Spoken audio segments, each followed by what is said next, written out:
সম্মানিত দর্শক, আসসালামু আলাইকুম ওয়া রাহমাতুল্লাহি ওয়া বারাকাতুহু। একটু ভাবা যায় যে 15ই ফেব্রুয়ারি বাংলাদেশে কি হতে যাচ্ছে এবং কি হবে, যেখানে অন্তর্বর্তীকালীন সরকার এই 5ই আগস্টের পর অর্থাৎ 8ই আগস্ট থেকে তাদের পদযাত্রা শুরু। এই 6 মাসের মাথায় এই অন্তর্বর্তীকালীন সরকার যতটা বিতর্কিত হয়েছে, বাংলাদেশের কোনো গণতান্ত্রিক দল যেমন বিএনপি, আওয়ামী লীগ, জাতীয় পার্টি, জামাত সহ বাংলাদেশে প্রায় 48টি দল রয়েছে, কোনো দলের নেতাকর্মীরাই কিন্তু অতটা সমালোচিত আলোচিত হয়নি। যে আলোচনাটা বর্তমানে এই অন্তর্বর্তীকালীন সরকার এবং সমন্বয়কদেরকে নিয়ে বিভিন্ন মিডিয়ায় এবং এদেশের সাধারণ মানুষ যেভাবে আলোচনা করছে, এরকম সমালোচনা আর কখনোই হয়নি। আপনারা হয়তো ইতিমধ্যেই এই 15ই ফেব্রুয়ারির পর কী হবে এবং বিএনপি এবং আওয়ামী লীগ এক হয়ে যে আন্দোলনের ঘোষণা দিয়েছেন, এই বিষয়টা নিয়ে হয়তো আপনারা ইতিমধ্যেই এই বিভিন্ন চ্যানেলে দেখেছেন কিংবা শুনেছেন। আসলে কি হতে যাচ্ছে 15ই ফেব্রুয়ারির পর? 15 ফেব্রুয়ারির পর বাংলাদেশে একটা আন্দোলনের নতুন মাত্রা যোগ হবে এই অন্তর্বর্তীকালীন সরকারকে হটানোর জন্য এবং দ্রুত নির্বাচনের জন্য। তার সাথে রয়েছে যে আমাদের বর্তমানে যে অন্তর্বর্তীকালীন সরকার রয়েছে, এই 6 মাসে আমাদের এই যে নিত্যপণ্যগুলো, এই নিত্যপণ্যের কোনো দাম কমাতে পারেনি, বরঞ্চ এই দ্বিগুণ হারে বেড়েছে নিত্যপণ্য। এমনকি তারা যে গত এক সপ্তাহ আগে ঘোষণা দিয়েছেন যে নতুনভাবে কর আরোপ করবে বিভিন্ন এই পণ্যের উপর, এই বিষয়টা নিয়ে কিন্তু বাংলাদেশে এখন বেশ সমালোচনা শুরু হয়েছে। কারণ এই অন্তর্বর্তীকালীন সরকার কোনো দ্রব্যমূল্যের দাম না কমাতে, একদিক দিয়ে দাম কমাতে পারেনি, অন্যদিকে আবার করের বোঝা জনগণের মাথায় চেপে দিচ্ছে। এই বিষয়টা নিয়ে এখন বিএনপি এবং আওয়ামী লীগ উভয়ে একমত হয়ে আন্দোলনে নামতে যাচ্ছে 15ই ফেব্রুয়ারি।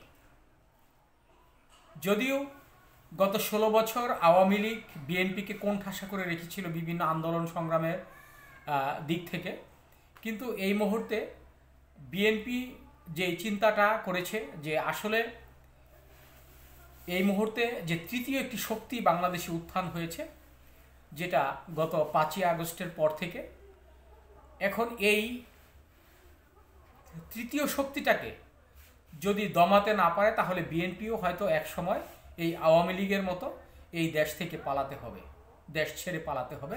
আপনারা দেখেছেন যে গত বেশ কিছুদিন ধরেই আপনার বিএনপিকে -2 ফর্মুলায় আনার জন্য যে একটা এই নীল নকশা এঁকেছে আমাদের অন্তর্বর্তীকালীন সরকার এবং সমন্বয়করা, এটা আসলে কতটুকু সত্য সেটা আমি জানি না, কিন্তু এই জিনিসটা আমরা যখন বিভিন্ন মিডিয়াতে আমরা নিজেরাও লিখে থাকি এবং আলোচনায় শুনতে থাকি, যদি কথাটা সত্য হয় তাহলে আমি মনে করি যে এই মুহূর্তে বিএনপি এবং আওয়ামী লীগকে একসাথে একযোগে আপনার কর্মসূচি দেওয়া দরকার এবং দিতে তারা বাধ্য থাকবে। কারণ বিএনপি যখন বিরোধী দলে ছিল, আওয়ামী লীগ তাদেরকে কোণঠাসা করে রেখেছিল, যার ফলে এই 5ই আগস্টের একটি ঘটনা ঘটেছে, সেটা শেখ হাসিনাকে শেষ পর্যন্ত এদেশ থেকে পালিয়ে যেতে তিনি বাধ্য হয়েছেন। যদি একটি দেশে আপনার শক্তিশালী একটি বিরোধী দল থাকে, তৃতীয় কোনো দল সেখানে উত্থানের কোনো প্রকার অপচেষ্টা চালাতে পারে, কিন্তু সেটা এই আপনার সফলতা কার্যক্রম করতে পারে না।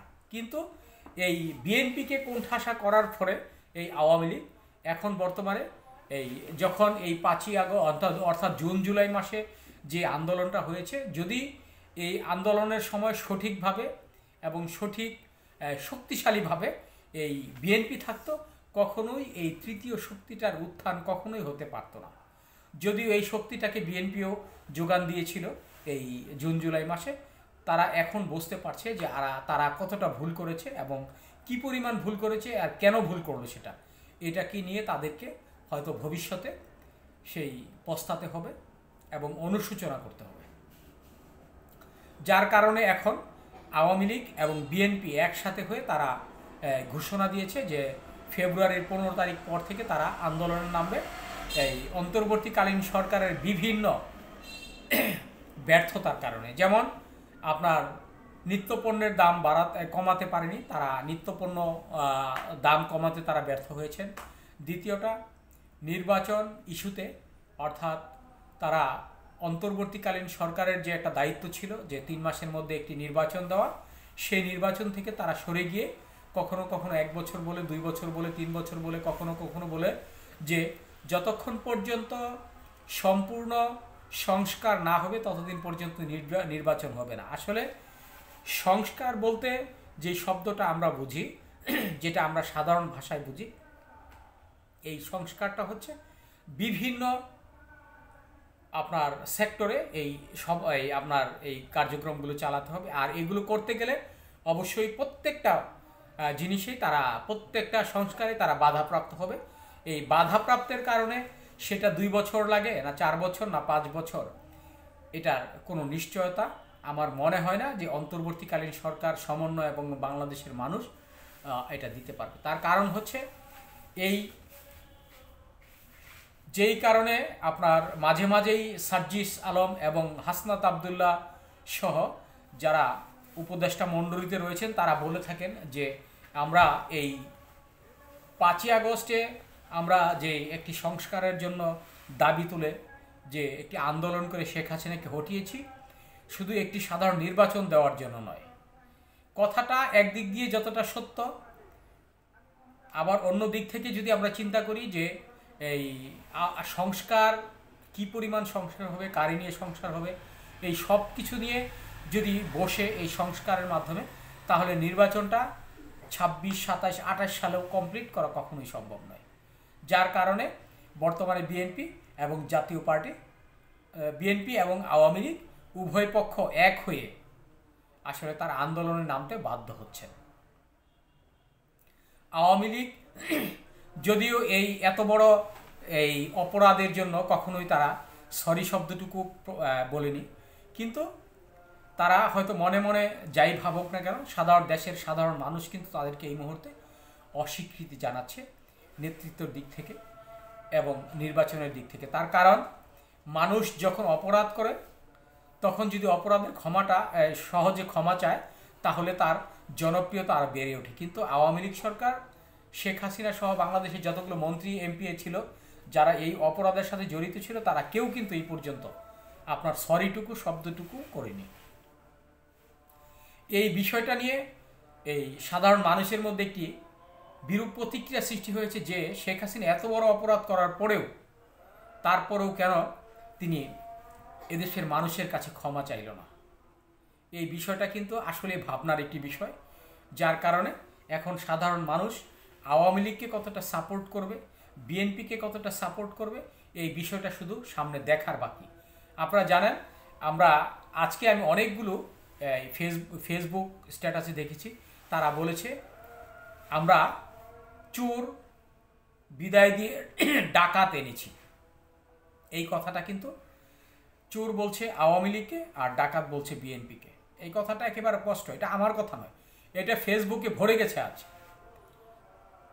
এই বিষয়গুলো যদি এই বিএনপি এবং আওয়ামী লীগ যদি জিনিসগুলো একেবারে দৃষ্টিগোচর হয়, তাদের দৃষ্টিপাত হয়, অবশ্যই তাদেরকে এই বিষয়টা নিয়ে সাধারণ মানুষের ভুলটা ভাঙতে সাহায্য করবে এবং ভুল ভাঙার জন্য তারা এদেশের মানুষের কাছে ক্ষমা চাইবে। তাদের যে যারা এই মুহূর্তে অপরাধ করছে কিংবা অতীতে অপরাধ করেছে, উভয়কেই ক্ষমা চাইতে হবে সাধারণ মানুষের কাছে। আওয়ামী লীগ যদি এই বিএনপিকে তখন একটি শক্তিশালী বিরোধী দল হিসাবে মেনে নিতেন, তখন আর এই 8ই আগস্ট এবং 5ই আগস্ট আমাদের দেখতে হতো না। কারণ একটি শক্তিশালী প্রতিবেশী যদি আপনার পাশে থাকে, তাহলে বহিরাক্রমণ, যেটা বাহির থেকে যে আক্রমণটা হয়, সেই আক্রমণ করতে কিন্তু অনেকেই চিন্তা ভাবনা করবে যে আসলে কি করতে যাচ্ছি, আসলে আমরা ওইখানে গিয়ে আমরা কতক্ষণ টিকতে পারবো, কারণ তার খুব শক্তিশালী একটি বিরোধী আপনার প্রতিবেশী রয়েছে। বিষয়টা কিন্তু একই। একটি রাষ্ট্রের এবং একটি সরকারের প্রতিবেশী কিন্তু একজন বিরোধী দল। এই বিরোধী দলটা যদি শক্তিশালী হয় তাহলে যারা ক্ষমতায় থাকে তাদেরকে ক্ষমতা চালাতে বেশ পরিকল্পিতভাবে তারা ক্ষমতা চালাতে পারে এবং শক্তিশালী বিষয় হিসেবে ক্ষমতা চালাতে পারে। যদি তার বিরোধী দলটা দুর্বল হয় তাহলে আপনার দুর্বলের সাথে সবলের যে এই আন্দোলন সেটা কখনোই আপনার সুন্দর হয় না এবং সাবলীল হয় না এবং সেটা সমীচীন না। যার কারণে এই মুহূর্তে বিএনপি এবং আওয়ামী লীগ এক হয়ে এই অন্তর্বর্তীকালীন সরকারের বিরুদ্ধে নেমেছে, যাতে তারা এই অন্তর্বর্তীকালীন সরকারকে হটিয়ে তারা এই বিএনপি ক্ষমতায় আসতে পারে আর আওয়ামী লীগ বিরোধী দলে থাকতে পারে। এই বিষয়টাই আমরা এই মুহূর্তে আন্দোলনের যে প্রেক্ষাপট সেই বিষয়টা আমরা লক্ষ্য করছি। ধন্যবাদ সবাইকে। আসসালামু আলাইকুম। ভালো থাকবেন, সুস্থ থাকবেন, নিরাপদে থাকবেন।